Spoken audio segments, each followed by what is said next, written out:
आर्व मेहता, एक 22 वर्षीय कॉलेज छात्र, एक गहरी चिंता से जूझ रहा है। उसे नींद के डर ने बुरी तरह से जकड़ लिया है, जिसमें न केवल उसकी रातों की नींद उड़ गई है, बल्कि दिन के समय भी उसकी मानसिक स्थिरता को प्रभावित किया है। बचपन में एक दुर्घटना के कारण आर्व ने कभी भी भयानक रातों को भुलाया नहीं है। जब वह सोने की कोशिश करता है तो उसे हमेशा यही डर रहता है कि वह सांस नहीं ले पाएगा। इसलिए वह जागरूकता को बनाए रखने के लिए अपने श्वास को नियंत्रित करने की कोशिश करता है। उसने स्मार्ट उपकरणों का सहारा लिया है, जैसे कि पल्स ऑक्सीमीटर और नींद ऐप्स, ताकि वह अपनी स्थिति पर नजर रख सके। लेकिन एक रात जब वह थकावट के कारण एक तात्कालिक नींद में चला जाता है तो चीजें बुरी तरह बदल जाती हैं। एक पल के लिए उसने महसूस किया कि उसके अंदर कोई उसकी सांस ले रहा है। उसे एक अजीब सी आवाज सुनाई दी, जैसे कोई उसके थके हुए फेफड़ों में सांस भर रहा हो। जब वह अचानक जागता है तो वह अपने आप को दर्पण में देखता है और उसके चेस्ट का उठना उसे हैरान कर देता है, क्योंकि वह जानता है कि उसने अपनी सांस रोक रखी थी। इस अनुभव ने उसके मन में अजीब प्रश्न उठाए। क्या वह वास्तव में खुद सांस ले रहा है या कुछ और उसके अंदर मौजूद है? उसकी यह जिज्ञासा उसे अपने न्यूरोलॉजिस्ट डॉक्टर राघव सेन के पास ले जाती है।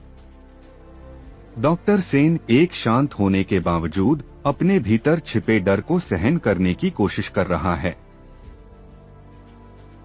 वह आर्व को कुछ पुरानी अस्पताल की फाइलें दिखाता है, जिनमें कई मरीज ऐसे हैं जो बिना किसी स्वास्थ्य समस्या के ठीक ढंग से सांस लेते हुए भी मर गए।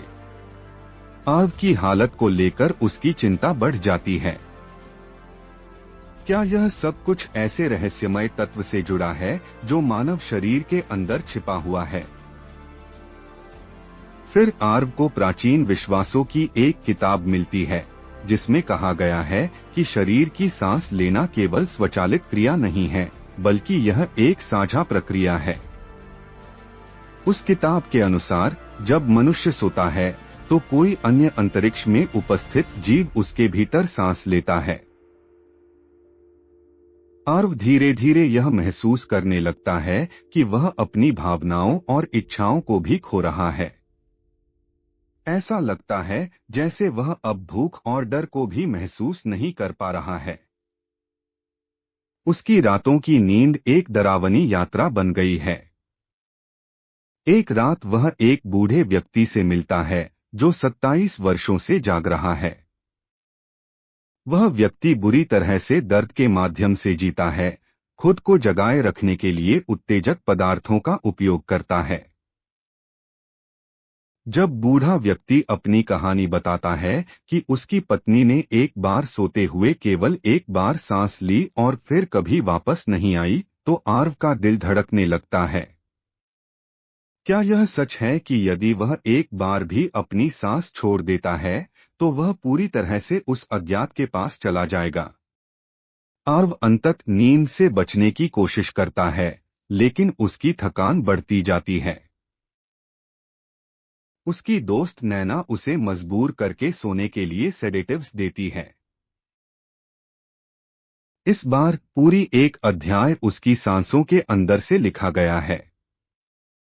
वह उस जीव को मिलता है जो न तो दानव है और न ही भूत, बल्कि एक विशाल उपस्थिति है।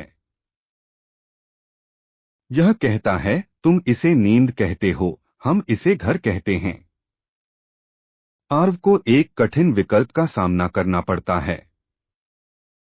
क्या उसे अपनी पहचान और अपनी भावनाओं को खोकर उस प्रक्रिया को स्वीकार करना चाहिए? क्या उसे उस अज्ञात के पास जाना चाहिए? अंत में आर्व जागता है, लेकिन एक भयावह सच सामने आता है। वह ठीक हो गया है, लेकिन उसके चारों ओर के लोग सांस लेना बंद कर रहे हैं। क्या उसने वास्तव में खुद को बचाया है, या क्या वह अब एक नए प्रकार का शिकार बन गया है? या शायद वह उस बूढ़े व्यक्ति का अगला रूप बन गया है जो कभी सोता नहीं। यह सब चीजें उसे यह सोचने पर मजबूर करती हैं कि क्या हम वास्तव में अपनी सांसों पर नियंत्रण रख सकते हैं, या हम केवल कुछ अदृश्य शक्तियों के द्वारा खेले जा रहे हैं। आर्व के मन में एक ही सवाल रह जाता है, क्या वह वास्तव में जीवित है, या क्या उसे किसी अन्य द्वारा सांस लेने के लिए मजबूर किया गया है?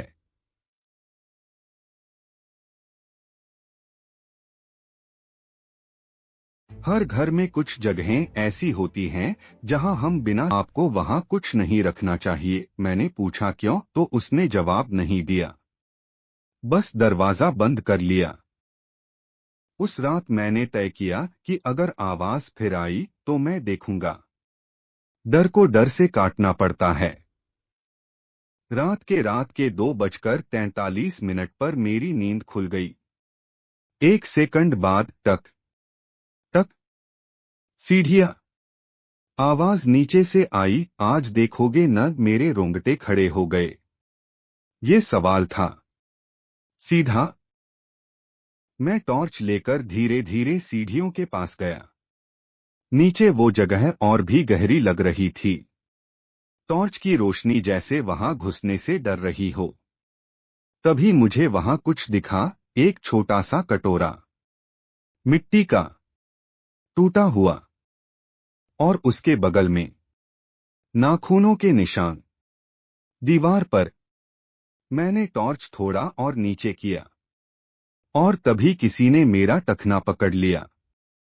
हाथ ठंडा नहीं था, वो गीला था। मैं चीख नहीं पाया। आवाज गले में ही मर गई। हाथ ने मुझे नीचे खींचने की कोशिश की, और फिर मैंने उसे देखा। आधा चेहरा, आंखें बहुत बड़ी, होंठ सूखे फटे हुए। वो फुसफुसाया, तुम नए हो, तुम सुन सकते हो। मैंने किसी तरह पीछे गिरा और भागकर ऊपर चला गया।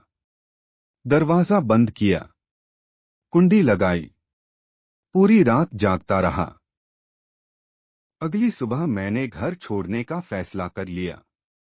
सामान पैक कर रहा था कि नीचे से आवाज आई, सब चले जाते हैं, लेकिन मैं यहीं रहता हूं। मैं बाहर भागा, कभी पीछे मुड़कर नहीं देखा। कुछ महीने बाद मैंने उस घर के बारे में खोजा। पुराने अखबारों में एक खबर मिली, 20 साल पहले उस घर में एक बूढ़ा आदमी रहता था। उसे उसके बच्चों ने सीढ़ियों के नीचे बंद कर दिया था। खाना देना बंद कर दिया, पानी देना बंद कर दिया। वो वहीं मर गया। लाश 3 महीने बाद मिली, लेकिन रिपोर्ट में एक लाइन थी जो आज भी मुझे सोने नहीं देती। मरते समय वो लगातार कह रहा था, कोई तो सुन रहा है, कोई तो है। आज भी जब मैं रात को सीढ़ियां चढ़ता हूं, किसी भी घर में, मुझे नीचे से एक आवाज आती है, पानी। और मुझे डर इस बात का नहीं है कि वो आवाज मुझे सुनाई देती है। डर इस बात का है कि अब मुझे प्यास लगने लगी है।